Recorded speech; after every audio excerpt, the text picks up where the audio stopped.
Hello. Hi. Welcome back to No Way. Tell Me Everything. My name is Jess. Today, I have a most honored guest with me.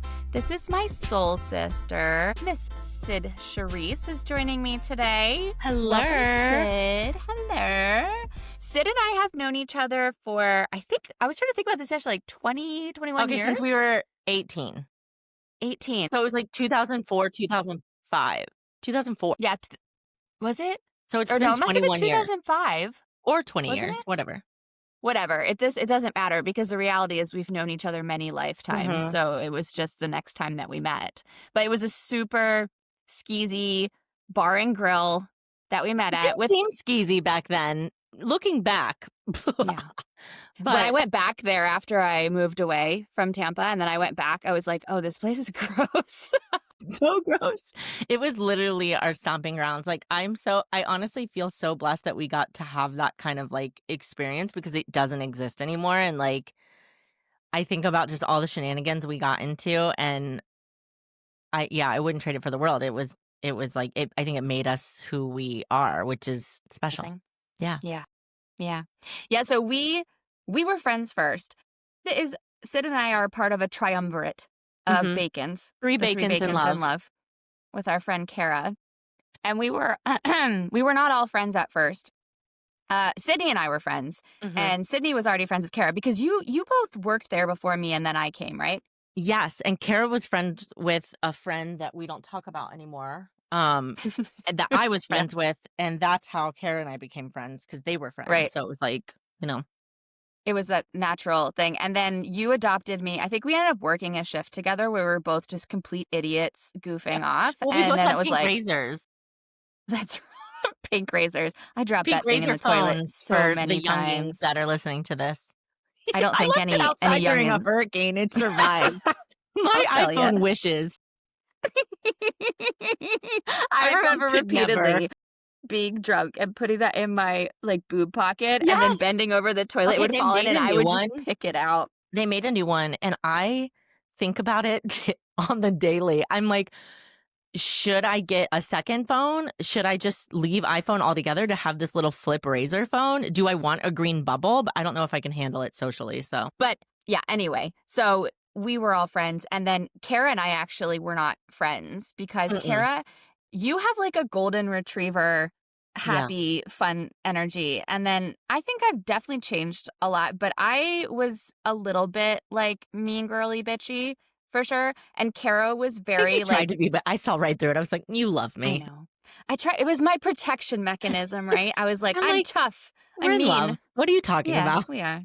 Well, I just remember I called Kara zipper bitch all the time because She had she was zipper so earrings. mean to me. She had zipper Kara, earrings, okay, if I'm zipper a golden pants. retriever, Kara was like a little, like a Doberman. Like, Say that. really? But Or- like she presented herself as a Doberman, but she was a min pin. She had a min pin too, remember? William? Yeah, it was mine. It was Oh, yeah, mine. that's It was Ozzy that my ex-boyfriend made me get rid of.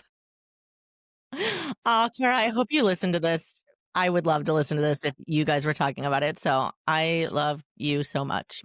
She My listens Rara. to all the podcasts. Hi, Rara. Okay. Anyway, we were garbage people together and we fell in love. See, I go back and forth. Like, there were a lot of mistakes made, which we will talk about in this podcast. But I don't think I'm so grateful for that experience. I wouldn't trade it for the world. I'd do it again.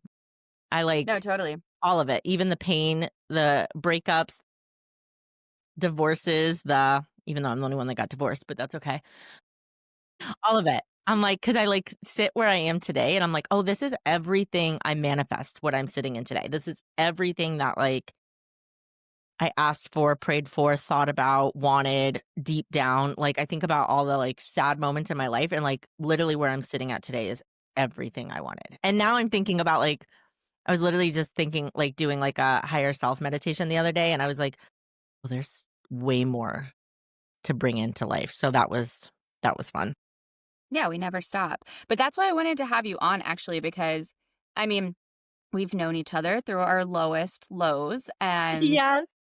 highest highs. And I think that you're story, I resonate so much with it, and I really admire it because you really went from a place where, if I'm being completely honest, there's probably people who looked at us at certain types of our lives and are like, those guys are gonna die, or they're not gonna make it, They're not or gonna like, make it. they're They're they're gonna gonna be be selling bartenders for the rest of their lives. MLMs or whatever. Like, Yes. Oh, that's for sure what people thought of me. They're like, she's gonna marry she's gonna be some selling polo wearing leggings. douchebag, selling those stupid leggings, like, What were I they mean, but called? LaRue? that's the thing. Yeah, LuLaRoe. Yeah. LuLaRue. You know and then Kara would be a PR agent for some emo band. Like, she was always the most put I together, I thought feel, she of was the 3 gonna of do us. something like that, but for sure. But she is very like, what she's doing now is like, "Oh, yeah, that makes I sense." mean, Like, but she's super driven and successful, but she's always been the, like, more put together, like, I remember when Kara and I were in university, then she would be like, "I'm I doing my love that you homework, call it and I have to." university. That's how I know you've been away from the States for a really long time. Well, what do you call it? College. College. When we all went to college. When we were all in college. I didn't go to college. No, you went to Well, hair I did school. for a second, and then I was like, "This is stupid. I'm This doing." is this is not for me. But Kara always did her homework. She always was, like, Did. responsible. If she went out the night before, because we were bartenders and shit, so we were out till, like, 3 in the morning, she wouldn't drink because she's like, "I have a test." I would rock up to class at 8 AM still drunk with a cigarette in my hair. I would get an A, I'll have you know. But she was always the most put together. You Like, were I always knew she was going places. Yeah, but that was me, hot mess Jess. But it was okay. I had to go through that part of my life. I'm Yeah. not there anymore, but like we definitely, I mean, when I was dating my ex-boyfriend, I pretty much had accepted that I was going to university for fun because Mhm. once he knocked me up, he was going to be a policeman and I was going to be a stay-at-home commie You because that's what he wanted. accepted that. I know. And that's I the thing. know. I had to pull myself out of that, What's funny right? is I could see you rocking that role, but I also know that's not who you're supposed to be, and, like, now I'm like, "Oh, this is who sh" so, like, I don't mean it, like, offensively, but I'd be like, "Oh, No, no. you just be But good." that's, I Like, mean, yeah, I if can see that's it. your life path, that's great. That You're was gonna rock it. definitely not my It life wasn't path. yours. So I would have been like, oh, let me just go clean the kitchen. And I'd be under the sink, like chugging some sort of cleaning liquid to get my alcohol Crying. fix during the day, crying, you know? What's crazy? I was telling someone this the other day, like, I quit smoking in 2020, and I had stopped, like, 5 years before then, but it was, like, casually smoking, drinks or stress or whatever, but it wasn't, like, a daily practice. And then in 2020, obviously, like, I fully quit. Like, that was when I got COVID, and then I couldn't smoke at all anymore, and then I just, I shifted into, like, wanting babies and things like that. But there is still I was telling someone the other day, there's still not a day that goes by that I don't think about wanting a cigarette or crave one. Like, I think about it, like, every single day, at least once a day. It'll be like, "Oh, love a cigarette." But my disgust for it is so much stronger that I could never bring myself to do it. Like, Do you notice like when you want it? Like when it yeah, it's pops up? always during needing dopamine fixes or stress related, for sure. Like, I'm like, the kids are napping. I would love to sit on the porch and read a book and smoke a cigarette. Like, that's when I'm like, you know what I mean? But I'm like, oh, well, that makes sense. It's never like, I've had that lately. Like, I haven't had it in the 3 years that I've quit, but I've had it like the past month or something. But I'm very aware that it's because right now, like, the energy astrologically is very much like trying to pull you back into old versions of you. And so you have to be like, nope, no, thank you. I yeah, don't want that. but it's, I kind of like that is there, because I think if I didn't have that, then there would be no, like, restriction or pushback, and I would fall back into it. So, like, I love that. I It's almost like, those people that, like, carry a pack on them but never smoke them for the control of the situation? I could Not never. me. Yeah. Not me. I fear that is not me. But, that's kind of what it is for me. I'm like, "Oh, well, I don't need things like that anymore," which is Yeah. cool. Yeah. No, but I mean, that's growth, right? Mhm. We all go through that. I think the difference is like some people quit smoking and then they think about it every day for the rest of their life with this longing and they're just Mm. using sheer willpower not to do it.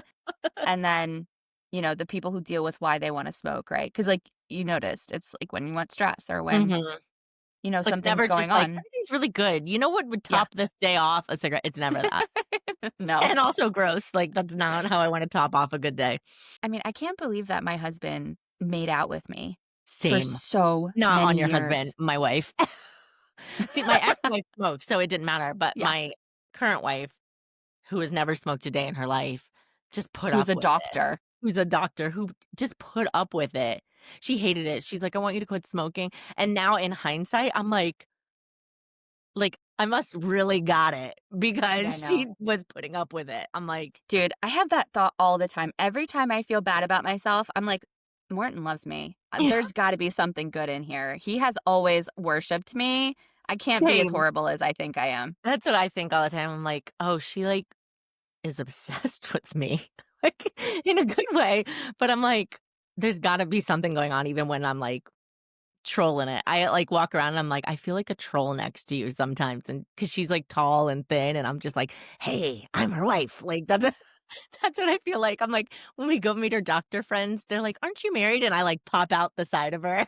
I'm like, "Hey, I'm it's your Cyd." tumor. That's what I feel like. And she's like, "That's not how I view you at all." And I'm like, "Oh, I have some self-worth stuff to work through, obviously."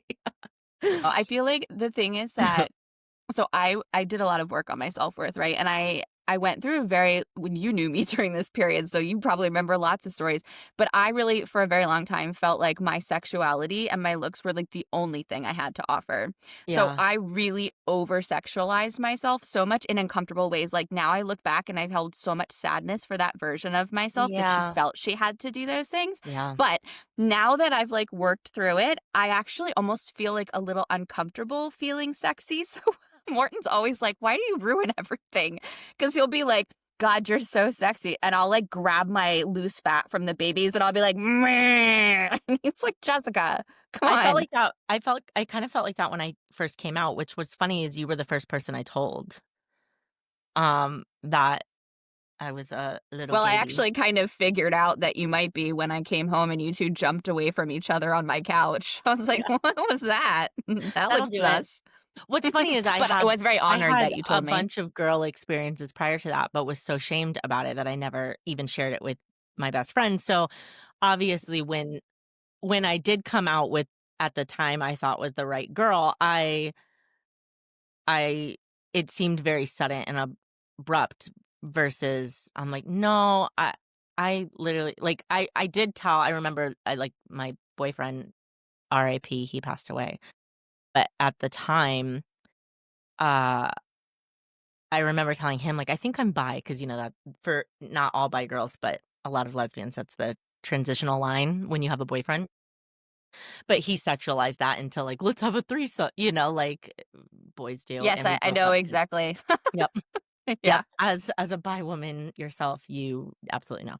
But um, I remember thinking that too, like, feeling like if I didn't cut all my hair off, if I didn't, like, butch myself up, if I didn't, like, go into that, like, stereotypical, like, lesbian look at the time, this was 2000 what, 8, I remember you that know? phase, yeah. Mhm. Yeah, which don't get me wrong, it was also, like, what was in at the time, but I overdid it because I was, like it was almost like I was shedding my old self, but also I wanted the whole world to know that I was gay, and now I'm like, I could care less if you know or not. I'm obviously been gay longer than I have been not gay. But I was actually really when you came out to me, like, officially, it made me feel super happy because I think I had kept that hidden for so long. There was a part of me that was healed, I feel like, a little bit by you coming out to me. Like, I felt like that safe space for you or something. So, Yeah, yeah, since I yeah. had never had that safe space, it felt really good. And I feel like when you go through that realization about yourself and you accept that realization, there is a part of you that wants to like get the town crier and yell it out to the world. So like I also was like, how can I look as bi as possible today? I'm going to wear really Yeah. baggy jeans and this baggy shirt and, Yeah, yeah, you know, yeah.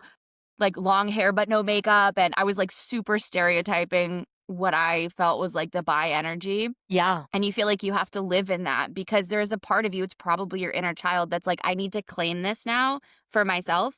I went to hair school at a time of my, like, coming out and being a new it was like a whole moment, right? And so it was just like I love that like now I'm like, "Oh, this is me." And I don't care if you think I like, people still be like, "Oh, your husband," 'cause they'll see me with kids, and I'm like, "Oh, no, I have a wife," but then I also am like they're like, "Oh, your son looks like you," and I'm like, "Well, biologically, he's not mine."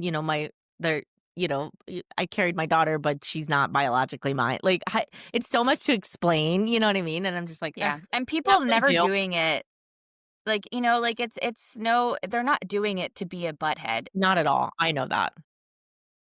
I'm also really sure with myself to, like, understand that it's not, like I'm okay with being different, and I want to be different, and I've always liked being different, and so when people don't understand and they're curious and they have questions, I love answering it because I think that's the way you change the world too, right? Like, especially, like, homophobia or anything like that, if people have questions, but they love me as a person and they, like, are vibing with me, and then they're like, "Well, she's gay, and she has this, and look what she did, and look what she created," and, like, they're like, "Oh, maybe my thoughts of gay people aren't what I thought." You know what I mean? So, like, I'm always gonna answer questions.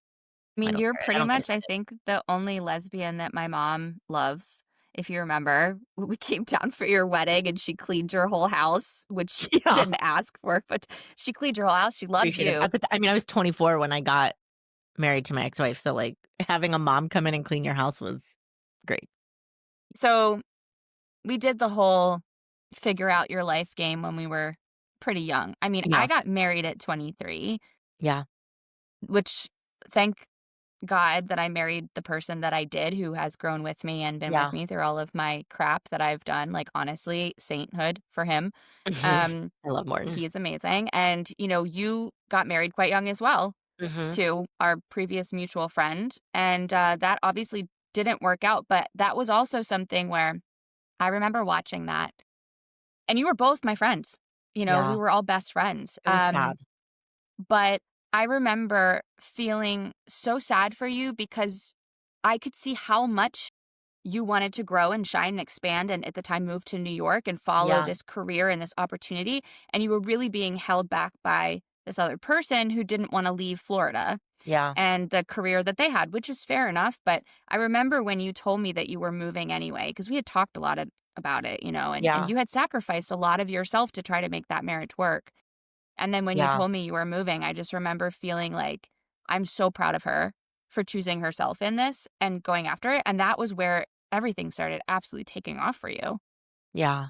That marriage was so sad because but also, like, I had to go through a lot of therapy after it because there was a lot of things that happened in it that I don't wanna say publicly because I know that she's not that person anymore, or maybe she is, but I don't it's not my problem. It's But past. yeah, but, you know, looking back, I have so much empathy for her and myself as young adults because, we got married when we were 24, we divorced when I was 29, right before I turned 30, and I just up and left, and I remember I had kept a lot of the things that she had done to me so secretive because I didn't want people to tarnish her and her name. Like, I looked like the bad guy because I just left quote unquote "left my wife and moved to New York," but the reality is that that marriage was so over and it had to go. After therapy and realizing and, like, it was just like, "Oh, like, now I know what I want in a relationship." And, like, I went on a hunt for that. Like, I obviously did the single thing. I had, some rebound relationships afterwards. I You had your definitely hoe dated phase. Yeah, I did a lot of dating in New York with, uh, crazy girls, but I knew who and the type of person I wanted. I wanted someone to match my energy career-wise. Like, I will say that the great thing about my wife, Astrid, now is that, like, we are always putting each other's careers first, in addition to our children, but, like, if I'm like, "I have to go on this work event," she's bye. Like, if she's like, "I have to work late and I have this opportunity," "Go, what are you doing?" Like, so, like, there's never this weird insecurity about our careers, and I love that because I had dated people in the past that were, like, either thought that I wasn't gonna do anything and I was just playing around or that, they would get really jealous of the time I gave to my business, you know? Hmm. Yeah.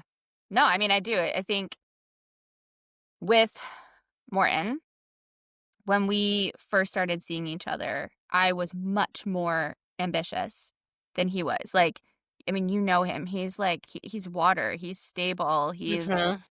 He flows with everything. He's just calm. He's calm, still waters, that guy, which is what Yeah. I need, you know? But that's kind of how he also still views his career is like, he's one of the most intuitively connected people I've ever met in my life that has no interest in understanding why and just goes with the flow, literally. And it has Yeah. worked out really well for him. Probably also because he's an intelligent middle class white man, if we're honest. But he's very smart about how he does things too. Mhm. And for him, I think part of what really attracted me to him, so like I had a disastrous relationship, like serious relationship before him where I was again, I hope he's not the same person. We have had no contact, so I don't know, but you were there for that. He was super controlling. I was not allowed to be myself in many ways. I was, the fact that I was even for my degree had to go study abroad was a point of contention that he was like, "You're not doing that. You're not." And I was Yeah. like, I can't graduate if I don't.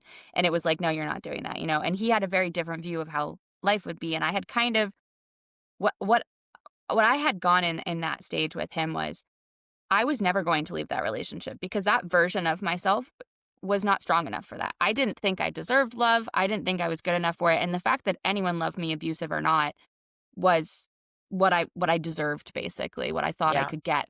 So I was never going to leave it, but I was so unhappy. If you remember how unhappy I was, and there was also some things that happened. We broke up briefly, then love bombing, promising me everything, ended Of up getting course. back together.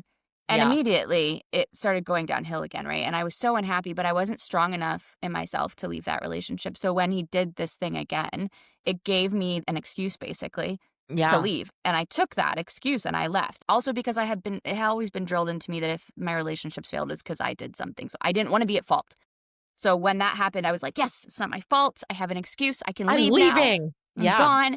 And that was a really tough period because since he was so controlling and everything, my name wasn't on the lease. I didn't own anything. I had nothing. So I slept on people's couches for a really long time Yeah. um, until I had money to get an apartment. But what I was really clear about, same thing as what you were talking about with your relationship and finding Astrid, was I basically had like a list of things that I was clear enough in myself to know that I did not want in a relationship. And I Yeah. remember poor Morton, I met him and like within the first day I was like, "Do you do this?" And he was like, "No." And I was like, check.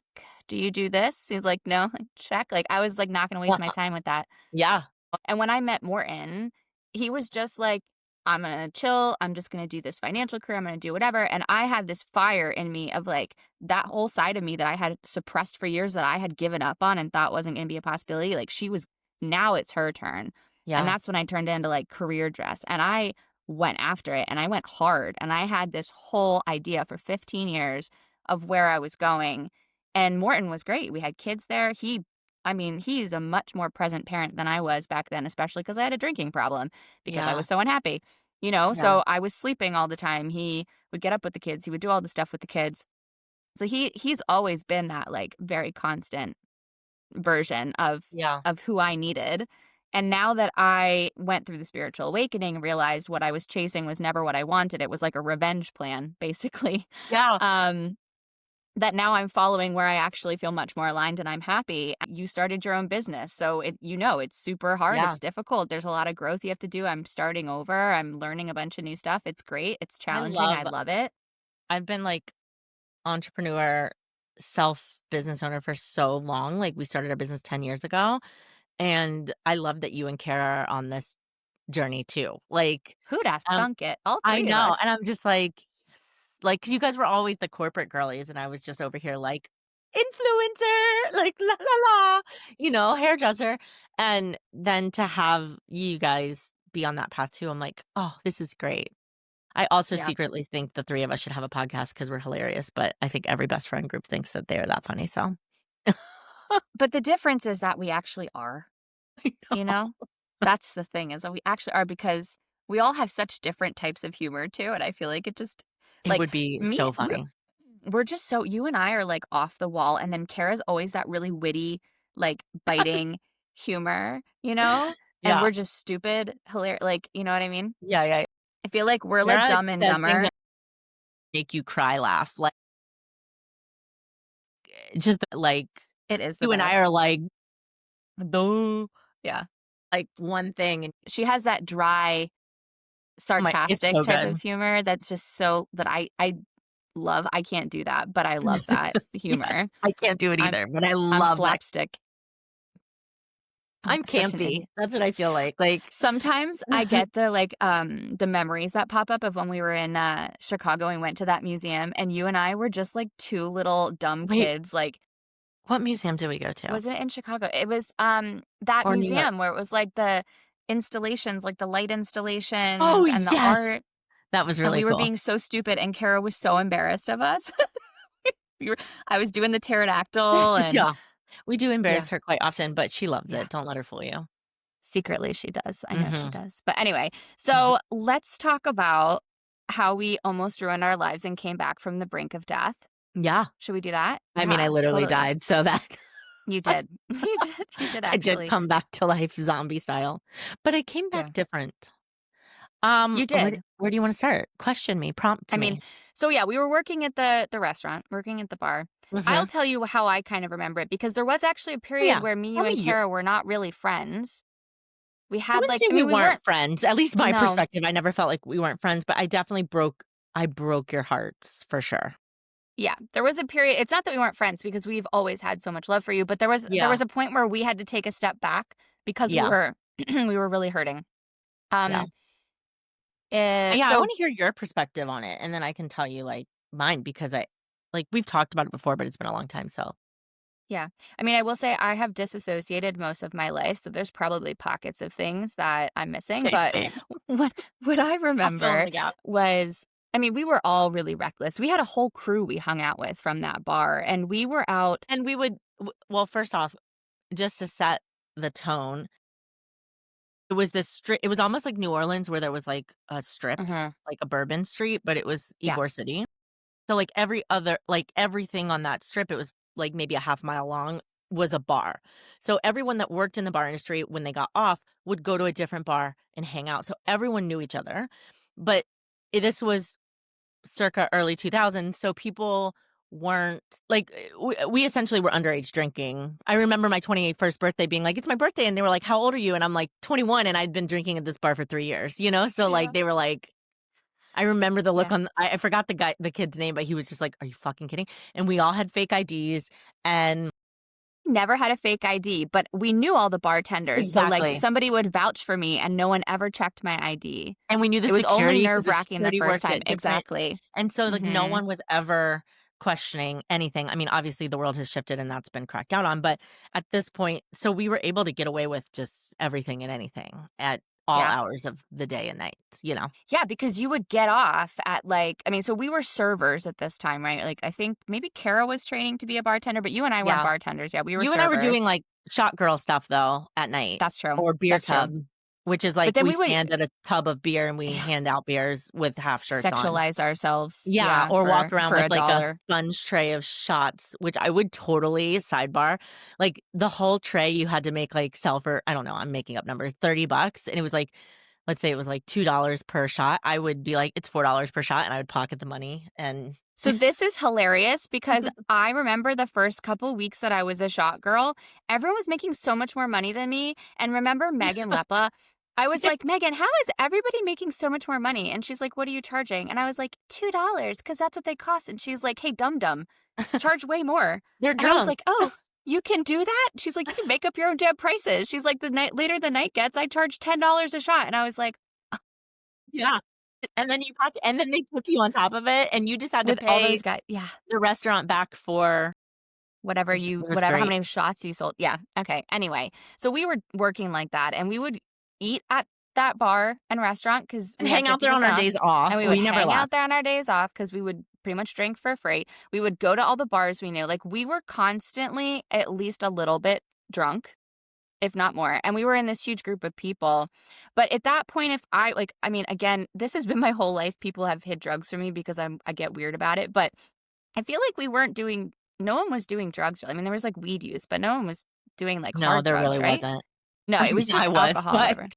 But then that one guy, I remember he started I don't wanna say his name, but I remember he started working at the bar, and that's when you and him became friends, and he was yeah. the one who kind of got you into the the world of the wait, what's it called? I don't want to call it the wrong one. Making you sound, wait, what's it Coke, called? blow, powder. Yeah, I don't know. yes, cocaine. I think I I was gonna don't. say white pony, and I think that might be heroin, and that's not what it was. It's not what it was. I No. only did So, cocaine, y'all. we didn't like him very much. I mostly didn't like him because he was really dumb. He was so dumb. He He was was so also dumb. secretly queer too, and so I think that's why him and I, That doesn't everyone explain the kept dumbness, accusing of but us a dating and, yeah. because we were so close, but I think I hadn't come out yet because at that time I still had a boyfriend, and I'm, 19 years old at this point, and so I remember him and I just connected so, well at the time because I think I felt like I had Yeah, my you felt really. seen by him. Yeah. Yeah. Yeah. I mean, I have always had a thing that, like, I can't deal with dumb men, and he was just so dumb. So I didn't like him, and I think Kara might have that same gene. So Yeah, we just didn't really like him very much. So yeah, every time you would, like, invite him, we would kind of distance ourselves, which is probably why also everybody thought we were really bitchy. yeah. And, you know, I didn't and think then, that. I just thought you well, didn't I like know. them, and I was like, "Whatever, they like me, so I don't care." Yeah. No, that was true. I My mean, golden retriever energy was like, "No." no, they love They well, we love did love me. you. We did. It was just you though. But yeah, and it just kind of got it like it kind of got a bit weird. And I remember you at one point, I don't remember exactly how, but we kind of realized at some point, whether you told us or we saw or something, that you were doing coke with this guy and his friends. And I was really uncomfortable with it.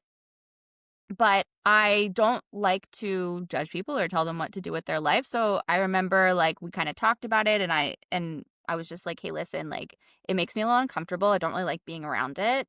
But if you want to do it, that's fine. But if I feel like it's getting dangerous, then I'm probably going to talk to you about it." Yeah, yeah, And you yeah. were like, "Yeah, totally cool." But then I feel like that's where things kind of split because I had made it clear that it made me uncomfortable. So then probably you were like, "I don't want to make her uncomfortable." So you Of would hang out course, with that other naturally. group. Yeah. Mhm. So it was like we kind of had this distance. And I remember there was one time that I still viscerally remember this because it was when I started to get a little bit worried. There was like a week where we worked like 4 shifts together, and we would always have to sit upstairs and roll silverware. And if you've ever been a server, that's like the most annoying side work you have to do, but you have to sit Yeah. up there and roll these silverware and napkins. So you were up there with him, and you guys were like every single night you were buying an 8 ball, and you Yeah. were calling somebody and buying an 8 ball, and you were like freaking out that you couldn't get a hold of this guy. And I just was like, she's been every single night doing that. And then now she's like freaking out because she can't get it. And I And it was was like so this skinny too. I was, you had emaciated lost looking so much weight. And because I I wasn't think eating. I think that's where we had a chat of like, hey, I am a oh, you know what else? The real one that made me worried was I remember we were at one of the bars, and you kept going to the bathroom by yourself with your Yeah, Altoid tin thing. it was an And I Altoid can. I forgot and about the and Altoid can. and The you were kit and like, I think you caboodle of drugs. yeah, I think you thought you were being sneaky, but like Of course I did. we knew. And so then I remember one time I was like, "Hey, I'll go to the bathroom with you." And you were like, "No, it's okay." And I was like, "No, I want to go with you. I'm going to go Yeah. with you." And you were like, "All right." And then we went in the bathroom, and I remember you'd forgotten to like bring something, and there was a key that was sitting on the back of the toilet, and you picked up the key and you used it, and I Well, was was it like, my Jetta "That's key? Because that's what I used all the time. Because no, I remember think how you might you have would click the forgotten your Jetta key keys." and you would flip it Yes, I out? would flip it up. I remember being so like, that's it. She used a key from the toilet. That is it. That is the end for me. And that's when I was like, all right, Sid, I love you, but I'm a little bit worried. And I remember that you got obviously really defensive about it. Of You were like, I'm fine. course. Yeah. Totally fine. What are you talking about? And I remember Kara and I had a chat where we were just kind of like, we've talked to her a couple times. We try to be there for her. I want to be there for her, but like the people she's hanging out with are not good for her. Yeah. She's hiding things from us, and I feel like I'm enabling it at this point by if I just keep letting her do this. Like I'm legitimately worried, and it was also because we were drinking so much still. So you were drinking and doing that for like hours and hours and hours. Um, and then I feel like And then I that would get was up and go to work the next day and then, yeah, and do it all again. I mean, we all did that with alcohol, right? But then I remember being like, I need to like maybe take a little step back from this because I really, you're not able to not do it around me anymore. Like if we're Yeah. out, you have to be doing it, and I don't want to enable it, and I love you. And whenever you want to like talk about it, and it wasn't that long after Ugh, that happened makes me so that sad. the whole thing happened. Yeah. But yeah, that's kind of my remembrance of it. And then Oh my after God. the whole thing happened, I remember as soon as I heard about it, like I was immediately How did there you and it hear was about all it? Do you funny. remember? Did I tell Your you? one Did my mom call your me one for you? your one friend wrote to me, the one who was there that night. Caitlin. Yep. Yeah, she witnessed the whole thing, which is not great for her. What's funny is that a lot of people blame. Can I say his name? Should I not? I don't know. I think like 10 people listen to this podcast at the moment, so His name was I Phil. don't think they know him. Okay. Well, Um, Phil's a very normal name. If you were like Bartholomew Jeremy the Third, then maybe. um, and I don't think he's on social media because he was already 10 years older than us. And so if I'm about to be 40, I'm sure he's getting close to 50. I So didn't realize he was older than us. I didn't remember that. yeah, he looked really young, him and his brother. So he was actually not the one that got me into drugs. I remember uh it was actually my boyfriend at the time. They were like doing it and I would always say no, no, no. And then he like kind of was just like try, try, try it, try it, try it.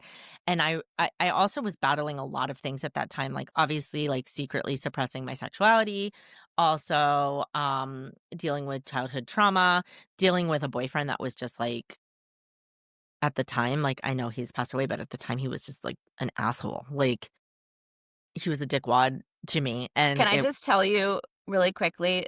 You two were the worst together. And yeah, I have trauma from my parents' divorce because of how bad it was. So whenever I was with them, we were they would always fight. fighting. Yeah. They would fight nonstop. And I And would in get front of so people, it uncomfortable. wasn't like we cared. No. Like, And it wasn't like that nice waspy passive aggressive fighting where uh-uh. they don't say anything. It was like full on Sid's Cupid side came out, like Mhm. full feisty. And I would start singing Cher really loudly at the top of my Yes. lungs I'll never every forget single those time. it happened multiple times where you would be in the back seat and we would just be, like, going at it. And, um, so, there was a level like, I will never forget that, like, first hit that I did with him and then being like, "My god, this is everything I need to feel normal." Like, I felt normal, and I think a lot of that too was, like, undiagnosed ADHD. So, obviously, the uppers made me feel like, even when I drink, like, I don't like, it makes me more hyper, so the uppers made me feel calmer, like, it was the adverse effects, so I felt more stabilized chemically. So there was that, obviously, it was fun, it numbed me, and I was battling with things that I didn't even know how to battle, like, a lot of childhood shit that was kind of creeping up. And, um, so on the weekends when I was with him or, like, even, whenever he had a 9 to 5 Monday through Friday, and then he would party on the weekends. So, like, on the weekend and I would work all week, all night, all weekend. I mean, we were in the bar industry. So on the weekends, I would party with him, but then during the week, I had this friend who I felt seen and got me that I was opening up a part of me that I wasn't even sure what that was and ready to tell you guys, and then I would party with him too, and then we would go out to complete like, my ex-boyfriend was, like, in a band, so we were going to these, like, dive bars, bands, grungy, and then you guys were in, like, this college, like, more nice bar feel, and, like, Phil and I would go to these, like, techno gay clubs, you know what I mean? So, like, it was just, like, I was living these 2 different lives, and it kind of I always say, like, y there was never a level that I felt I was always having fun. There was no but I also was, in hindsight, numbing with fun, if that makes sense. There was never this level of, like, I'm going to do drugs and try to kill myself. Like, that was never I never felt like I was doing drugs, crying over doing a line and you know what I mean? Like, that was never it, but I was suppressing so much, and that was the kicker. That was what you used. Yeah. Yes, and I remember at some point it started to get really bad. I lost weight. I colored my blonde hair dark. Like I mean, if you look at pictures from those times, like I look so sick. And it started to get out of control where it wasn't I was just doing this with my friends anymore. I was doing it by myself. And I was needing it to function. And I remember I mean, I could tell you story after story, but I remember when I worried my ex-boyfriend because in my head, I was just like, "What the fuck are you worried about? You're the one that does the drugs, not me." And I remember I would do a bunch of coke and then I would sit on my porch smoking cigarettes, like a pack of cigarettes in a very short amount of time, journaling, and I would like, I remember one time he came out and he was like, "Cyd, you're not okay. Like, this is not okay." And he's like, I remember him starting to cry and he held up my hand and my whole hand was yellow from smoking so many cigarettes for days. Eventually threw that journal away, but I kept it as a reminder for a long time. When I was moving to New York, I read it, let go of it, threw it down the garbage chute. I let go of that whole past life and like literally started over in New York, like when I moved in Beautiful. 2016. But in the summer of 2008, um, it had gotten bad, and at the time, like, that boyfriend moved out because he had a job opportunity, but also, like, he couldn't watch me go down. You guys had disconnected, and so I was living in this house with it was my mom's house, but she had moved out with her boyfriend. I was living in this house with my ex-boyfriend's friends that still did drugs. One was a raging alcoholic, one was a drummer who did coke, and his girlfriend and I became friends. And so it was just her and I, and we'd stayed up all night. Um, I literally remember my mom came in the morning to get money from me because I owed her money. And I was in my car leaving. It was like 7:30 in the morning. I'd been up all night and I left to go get more drugs. I woke up this drug addict that sold me coke and I literally left. And my mom the last time she saw me before the call she got was my mom pulling up and I'd be like, "I can't talk right now," and I literally, like, peeled out of the driveway and drove off, and, like, not great. So, obviously, a few hours later, I think I'd been up for, like, 2 days at this point, continuously doing cocaine, not thinking that I was gonna die, and, yeah, my I was sitting there playing cards with my friend, and it's probably, like, maybe 11 o'clock in the morning at this point. And she had not been up for days. She just, like, woke up and was like, "I'll join you for the party," like, I had been up for days by myself, and she we were playing cards, and she said that, like, I stopped and I dropped my cards and stared at her, and she was like, "What are you doing?" And I looked behind her and pointed and smiled really big. And she thought I was fucking with her. I know. She thought I was fucking with her, and she was like, "Cyd, stop, you're scaring me." Like, this is what she told me, and I was like, "I did it," and then she said my hand dropped, I looked at her, my eyes rolled back in my head, and I started seizing, and I stopped breathing, I turned blue. So, obviously, my little heart just was like, "Reset." Um, she was afraid to call 911 because we were doing drugs. That was Should have called 911. She was afraid to call 911. But she ran across the street and got the neighbor who was friends with my mom. When they came back, I was coming to, and I don't remember coming to, but I was violent. I was thrashing around, and they literally had to, like, physically hold me down, and that's when I remember coming back. I don't remember half the day, but I remember coming back, like, being, like, trying to sit up, and they were like, "Cyd, sit down," and I had no idea what happened. Like, that right there scared that blackout moment fucked me up for a long time even to this day. Like, that blackout moment of it being you here one moment and then gone the next, and it was so like that, and I had no idea. I had no idea. That was enough to sober my ass, like, instantly. And then, obviously, I had a lot of repairing to do. I remember, I went into the hospital. A lot of people knew. I was there for a couple days. My heart was okay. But I had, like, I was stuttering. I had, like, nerve tremors from it all, and my dad at the time rented a house on the beach and took me there for a week, and I wasn't allowed to see anybody, not even my boyfriend. He was like, "I don't fucking trust anybody, like, you're all." And I remember just sleeping for, like, a week straight, but I knew I had a lot of work to do, and I remember, like, trying to repair the relationship with you and Kara and I remember we went to a party because alcohol never really had like, I wasn't So, like, no one was really concerned about me having some drinks because I wasn't drinking myself into, like, oblivion. And so which in hindsight, I'm also like, I maybe should have probably just cut out everything, but, I was 21. I literally this happened at 21. So, I remember going to this party with you and Kara, and I couldn't even go pee.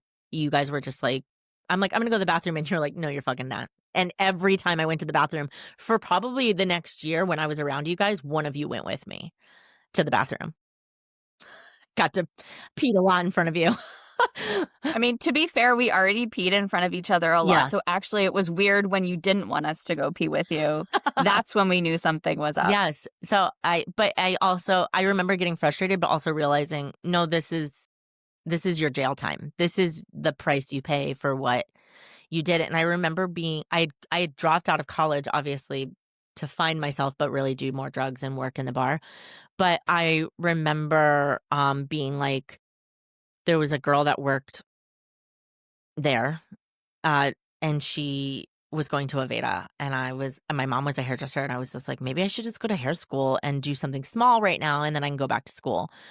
And I really wanted to prove to everyone that I was like getting my life together. So literally, I only went to hair school to prove to all of you that like I'm not a drug addict anymore. But what happened was like, that's why I say like I don't regret that whole experience because if I would have never gone to hair school, I wouldn't be sitting here right now. I have a $1 million company. I've gone on 3 national tours. I have a successful podcast. I've coached thousands of hairdressers. I've opened hundreds of salons. I've traveled the world, all teaching something that myself and my other best friend and business partner created. And like, so I'm like, that right there is like, I would do it all over again. I would OD again if that's the road that got me to where literally I am sitting right now with my wife, who I love so much, my babies, my career. Like, okay. But I remember having to just, like, prove to everyone that like, my mom, everyone, and so hair school was my, "I'll prove you guys wrong" situation. I mean, I remember that like when I think she didn't call me. I think she sent me a text message to tell me what had happened. And I was so worried. And then I felt horrible because I was like, oh my God, maybe if I hadn't have stepped back from the relationship, this wouldn't have happened. But those are the Yeah. kind of things that you can't think about because I I don't probably think had to do those things exactly. I don't think because you you had to stepping in go or through it. out affect I was gonna do I've always been like that. I'm gonna do what I So want when I want it anyway, so I think that that's like the most important thing that I've gained from healing and understanding and acknowledging a lot of the trauma that I've had happen to me, but also the trauma that I've inflicted upon myself, because I have Mhm. inflicted a lot of trauma upon myself, is realizing that I would not be the person that I am today if I didn't have those experiences. And I actually had a really Yeah. lovely. So I have my guides teach me a lot in my dreams. Like I have a lot of these dreams where they come and teach me lessons basically where I'm like legitimately almost in school. And I had this lesson last night that actually really applies here that I was asking them about if we could avoid lessons in our lives because I've been thinking a lot about how I kind of believe that we choose general experiences in our lives and how they happen is kind of based on our free will of how we get there, but we're probably going to have these lessons, right? Because they support us in some way, which we can't see, but that's the point of it, right? And I asked them like, can we avoid these lessons by always taking the higher path? Because theoretically, if I'm now in an enlightened place where I'm aware of my patterns and I'm not making bad choices, can I just continuously make the highest choice and then not have to deal with all of this crap, Yeah. the bad stuff? And the lesson I got was no, because Yeah. they showed me an example where, and this is a very obscure example because it was my dream. So, of course, it has to be really fucking weird. But they basically said to me, in this example, you and your kids and your husband are waiting for a boat and you have these 4 tickets and Luna drops her ticket and she runs after it when you guys are already on the boat and the boat starts to pull away and Luna's there and you deal with this feeling of, oh my God, I've lost someone I care about. I'm never going to find her. And then they rewound it and they said, now let's say that you're aware that this is going to happen. So you take Luna by the hand and you say, okay, you're coming with me because I want to make sure that you're on the boat. But now Morton drops his ticket and Morton gets left behind. And basically the whole lesson behind it was your free will only determines which kind of direction the lesson comes in. But the lesson is planned. The lesson is going to happen because the lesson is needed to be there for you to get to this position you're going to Mhm. be in. So like when I look at drinking, for example, I think it's taken me a very long time to admit that I had a drinking problem because I also was just like, I was really stressed or I Yeah. used it to medicate. I wasn't an You were at alcoholic. a And I still party. think, Yeah. that was what everybody else was doing. I live in a country where That's how everybody I felt drinks to too. excess. I'm like, from an outsider, obviously, I had a problem, but I wasn't in this realm of like, it was always for a reason. Like, well, I'm stressed or I need to, you know what I mean? Yeah, I've had a hard day at work. I need to have all this Mhm. wine, and then it's a bottle of wine, right?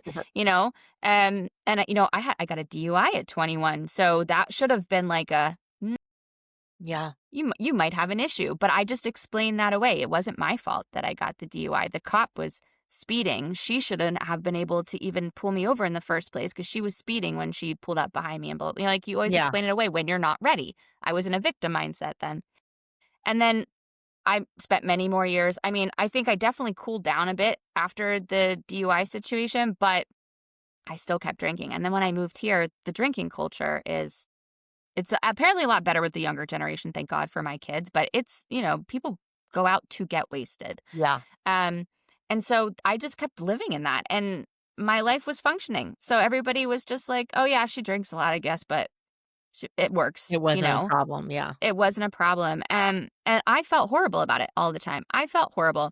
Every single time I had any emotion come up or a memory, that was a big trigger for me. A memory would come up that was uncomfortable, I would grab a glass of wine or I would go have a cigarette, like anything Yeah. to suppress that side of myself. So clearly, yes, I had a problem. I was never addicted to alcohol in the sense, physiologically, or Yes. at least I didn't struggle with that. It was always mental for me. It was always, I don't want to deal with this. This will help me shut it off. Or exactly with the ADHD. If I drink this, I'm going to be able to go to sleep. That Mhm. was a big one for me. Like I drank almost every single night because I couldn't fall asleep without drinking. And then when I would lay there in bed, all of the things I didn't want to think about would come up. So I feel like You that wanted just to kept just getting pass worse. out. Yeah, it kept getting worse and worse and worse until I couldn't ignore anymore that this was negatively affecting me. And I kind of got to this point where I was just like, you know what? It's time. I'm done. I remember Morton cleaning up some bottles and empty glasses from the night before on like a Monday. And I felt such shame about that. I felt such shame that he was up Was it with you the by kids in the yourself morning. or was it Yeah, oh, yeah. And I just remember like I wasn't able to get out of bed because I was hungover. It was like the umpteenth morning that he was getting the kids ready for bed or for school. And I was in bed and then I could hear the clinking. And then I went downstairs because I felt really bad that he was cleaning up after me. And I had left out cigarettes, which by the way, I tried to hide from my kids. So I mm, had to run and hide those. And then he was putting my stuff in the dishwasher and getting rid of the bottle. And he was walking the bottles out to the bottle recycling. And then there's something just kind of clicked in me where I was like, I'm done. This is enough. This is not what I yeah. deserve. This is not who I am. This is actually actively holding me back from who I am. And that was my rock bottom. And that was the day I decided to start dealing with the shit I didn't want to deal with. And I spent a very long time, I feel like. It's actually probably, I say this a lot, I have very effed up times in my head of how long things take. But I think it was like 6 months where I was like really intensely healing Yeah, I and remember when dealing you with said you, like, quit drinking and smoking, but you hadn't, like, tapped into the spiritual side yet. Like, you were just like no. Yeah. I hadn't had 'cause my when you came big to visit us in spiritual awakening. Chicago, you had s you were like and that was in Was that 2023. 23? Yeah. 23, yeah, because Isaac was born in 24 and Asher was pregnant at the time. And that was in 2023 in the fall, and you weren't drinking then. So Kara and I would have drinks, like, when we would go out, like, but casual, you know what I mean? Like, Yeah. we You all weren't weren't drinking partying, a but, lot. um, I remember it was very lax, like, you were just like, "I'm not having drinks, like, I might have a drink with someone here and there, but I'm just really not drinking," and it was like it was shocking on our end just to be like, "Well, Jeff, come on, like, we all have drinks together, we're finally together," but at the same time, it was also, like, refreshing in the sense of, like, "Oh, no, we support you, and, like, Hmm. you are happy." So, like But that's the Okay. thing, like, I actually wasn't drinking. I hadn't drank for a Yeah. long time, but there was an identity tied to my drinking. That was fun Mhm. Jess. That was party Jess. But So you're still telling so people fun, even I though know that. I know that, but there's the insecurity of, like, and then you have, some fucktards who say things like, "Oh, but you're so fun when you drink." And it's like, for you, but I'm not fun for me. I don't like that version of myself who's Yeah. everybody's dance monkey, you know? But I mean, the thing was, I remember I kept saying, like, "Oh, I'm just not drinking right now. I might drink again at some point. I haven't." And I really was fighting letting go of that side because I really thought that, like, I would just no one wanna hang out with me because now I'm boring sober Jess, and now I'm very much like that, sobriety is part of my identity. That's part of, and I mean, I will never say never to anything, so it's not, I didn't quit drinking because of the physiological issue. I quit drinking because how I was drinking. Yeah. So if I could see a future where I enjoyed a glass of Sauvignon Blanc on a terrace in the sun with a basset hound next to me and it was just one in the sunset, I would do that. Sounds great. But I also know that I don't find drinking to help me, especially It's as a not spiritual. enjoyable, it's suppressing. Like, No, it's also like I just don't even need it. Like you were saying, where you think about a cigarette. Like I literally never think about it. I never need it to enhance anything. I never need it to enjoy myself. I actually find that it takes away from my enjoyment because it yeah. adds like anxiety and And shame then and I feel everything. shame after, like, Yeah, that I think that's why I haven't touched a cigarette again because I only, crave it, and you probably feel this way around alcohol. Well, maybe you don't crave alcohol, but, like, when I I don't crave think about alcohol a though. cigarette, it is connected to poor, like, the feelings that it's like my brain is wired to, "You need to suppress this uncomfortable emotion, smoke the cigarette, drink the or, do the drugs," right? Even though I don't think about drugs at all, since that day, But I but think that's why I don't ever have the feelings. yeah, Because, like, when I talk to some people, because I have a lot of sober friends, and we all have extremely varied experiences of how sobriety is. But a lot of them, also people who've quit smoking, they do crave it or they do yeah, think about it and they have to use willpower. I literally do not want to do it. I don't have any craving. And I haven't since that day I decided to deal with the stuff. And I think the key there is that I looked at and healed the things that were making me want to drink from pain. And I got comfortable with being fully in my feelings and letting the discomfort yeah, pass through me and just be okay in that feeling. Because we are yeah. so conditioned that you always have to be happy and you always have to be positive. And if you're uncomfortable, Ugh, fix it, I'm do telling you, something about it if you don't feel good. My friends will be like, "How are you?" And I'm like, "Oh, it's been a really tough day. I'm just letting myself cry. I'm really not feeling it." And they're like, "Oh my God, I hope you feel better soon." And I'm like, but it's okay. This is a yeah, natural part of life. I Like I'm will I'm feel letting this. better, I will, but I need to feel it. It's okay. but I You won't if know, I don't.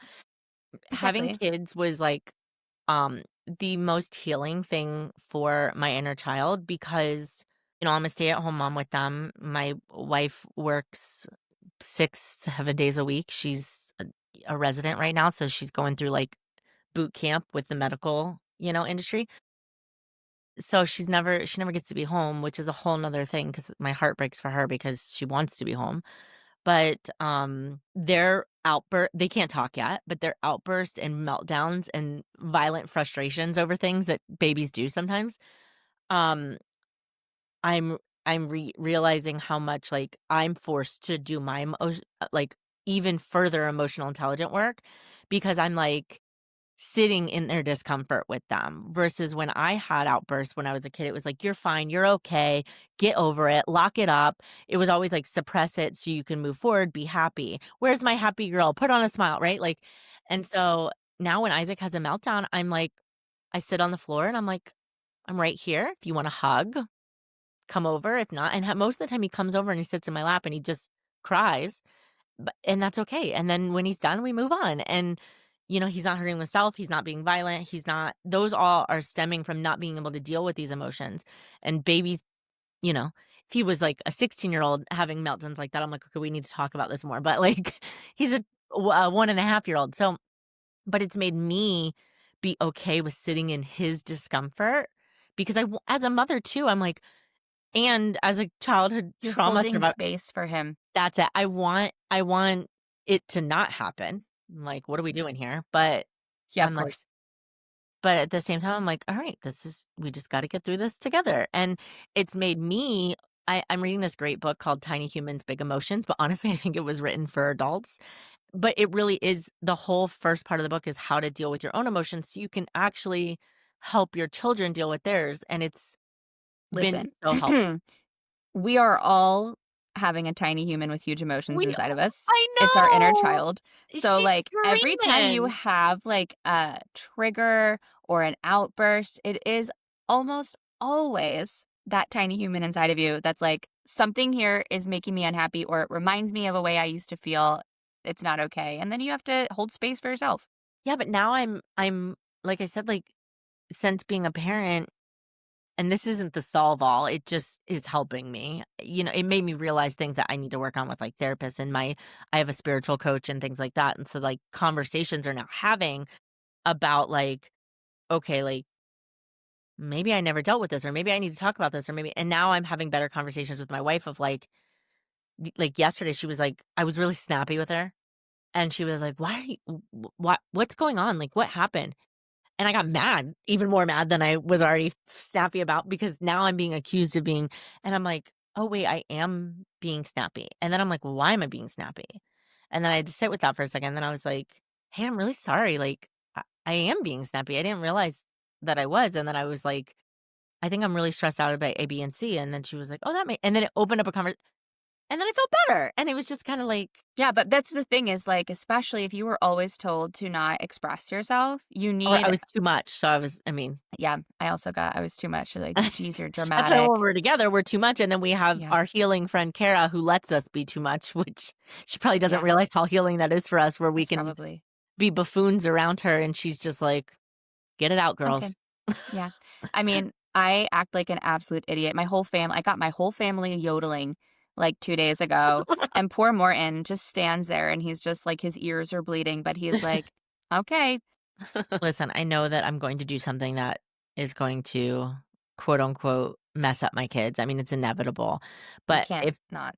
exactly, but if I can have any say in like doing my own work so that I could lessen that for them and teach them, I like how to handle their emotions and what to do with them and things like that because, like, yeah, that's the But goal. that's also what we're doing. So this is the other thing, right? Because I apologized to my kids. Like, I apologized to Luna today because I got upset with her for something that actually ended up being my fault. So then I said, "Hey, I'm really sorry. That was actually my bad. I shouldn't have told you that you were wrong about that. That was my wrong. So I'm sorry."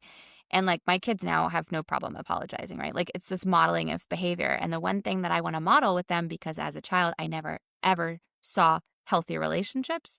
And so for me, there was either fighting or not talking. There was no in between. Yes. You either didn't talk at all or you screamed at each And other. then Also for my. when parents would make up, parents typically make up behind the scenes. You never see how to make up. So you just see them happy. Like, Well, I just never saw making up, well, so I'm I saying just thought, if you ever genuinely, say anything, you're gonna get divorced.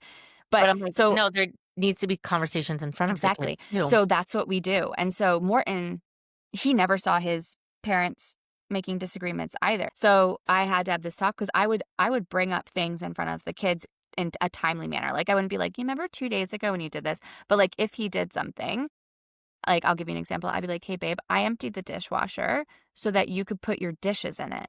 And when you leave your dishes on top of the dishwasher instead of putting them in, it makes me feel like you want me to put them in there. And I feel like that's disrespectful. Like, we all live in this house together. Can you just put your dishes in the dishwasher, please? Or is there a reason that you're not doing it?" And he'll be like, "Can we discuss this later? I don't want to discuss it with the kids." And I'm like, no, We're because the gonna kids need to see a healthy discussion of a disagreement to understand that relationships are not easy perfect. peasy pie, that Yeah. just everything goes perfectly. And they also need to see that having discussions and standing up for yourself and expressing your feelings in any relationship, whether it's romantic or just personal or work wise, is healthy. And so now that's also helped our discussions because when you kind of know you have an audience and that you're like, I have to be very respectful and I have to say it in a certain way so that they can Mhm. see a very respectful way to have a discussion about something you don't agree on. I have a podcast. I talk all the time. I say I'm a All the time. professional yapper. That is literally my Me too. it is literally my what do you do for a living? I don't shut the I hell up yap. Yeah. in Well, front that's of what the my phone. husband lives with. And I'm like very aware of that. And like when we were in Poland, I was so excited. And when I get excited, because he just did so much and I really needed that vacation and it was so lovely. So I was just so happy to be there and it was new and I like literally it might be my ADHD, but I can't stop talking. So I'm like, look at that sign and then I read this sign and then I'm like, I don't know what that says, but it sounds like this and look at this and do you see it over there? Should we do this? And I can sometimes feel that he's just like, you know? So like, but he won't tell me. So I Yeah. literally have to be like, babe, I'm just so happy to be here with you. And that's why I'm like so excited. But like, you can tell me to stop talking. Yeah. You can tell me that you need a minute. That's okay. I'm okay with that. I can do the internal thing. I just want to share everything with you because I love you so much. But you Yeah. can tell me to shut up. I can you know? text the bacon group chat. Yeah. Yeah. I love I what know. we send a lot of voice memos, and I love that they're always like 7 minutes long. All right. Is there anything that you want to talk about for yourself, your business? Anything you want to give a little promotion to my 10 listeners? No, I love you. No. I love you Take too, a and I class with miss Jess. you. She's healing. Yeah. Give Jess Yeah, all that's true. your money and attention because I've had the privilege of having it for free for 20 years, and I would pay for it. So I think about that version of ourselves, and I'm like, not in a million years would I have ever asked her even directions to the gas station, let alone how to heal some traumatic wound in my life. But that's the whole point of Oh. transformation and journeys Yep. is, yeah, you change. You get from, you know, I love that version of me. She was so carefree and naive and doe-eyed and just wanted to have fun and she felt super free in all the wrong ways, but she was a baby. I think about how young we were back then and I mean also So Kara true. could write a book about it was like the three trauma sisters, some sort of like Yeah. Tolstoy novel or something, like the shit that happened to her too. That's what I So said. I think we need we to all talk found about each it. other. I know. But anyway, thank you so much for coming on today, Sydney. I love you. I will do my I little love you. plug. I have a course starting on October 8th called Glow the F Up. It is 4 weeks. It is live. There are multiple classes. There are audio lessons. There are resources. There's tons of stuff to support you. There is myself, of course, individualized as well as group. So you will actually be able to tell me what your goals are, what you want to work on, and I will help tailor the content and the materials that I have in the library to make sure everybody is covered. So it is a group course, but I wanted to make sure that it's not a one-size-fits-all situation because when it comes to healing and transformation, it's not. So as you just heard from my very ridiculous life story, I've been through a lot. So I probably can empathize or relate to a lot of things that you're going through as well. You know I've your been shit. through it. I know how to get out. Exactly. And I'm doing this energy activation on the 24th of September. It is free. All you have to do is sign up at the link in the bio that I'll put in the show notes. And we're going to go in and we're going to try to find your very first block that you can find, the first little step. And we're going to release it. And then we're going to start to blow on that little ember inside of you, that little spark that's always been there, and make it a big, huge glowing sun. So you can start taking some really lovely first steps in towards your amazing future. And I love you all. Thank you so much for listening. Check out Sydney and all of her stuff. She has a podcast as well called Destroy the Hairdresser. It is technically for hairdressers. That is your niche. But I love all the stuff you do anyway because it's also just so relatable. It's relatable across the board to any business owner. So exactly. And you're also just an amazing human being. And so I love you and I miss you. And this is my love letter to you, really. Say hi to Astrid and the babies. I will. And I'll talk to all the rest of you later. Stay cool, stay good, and enjoy the rest of your week. Love you.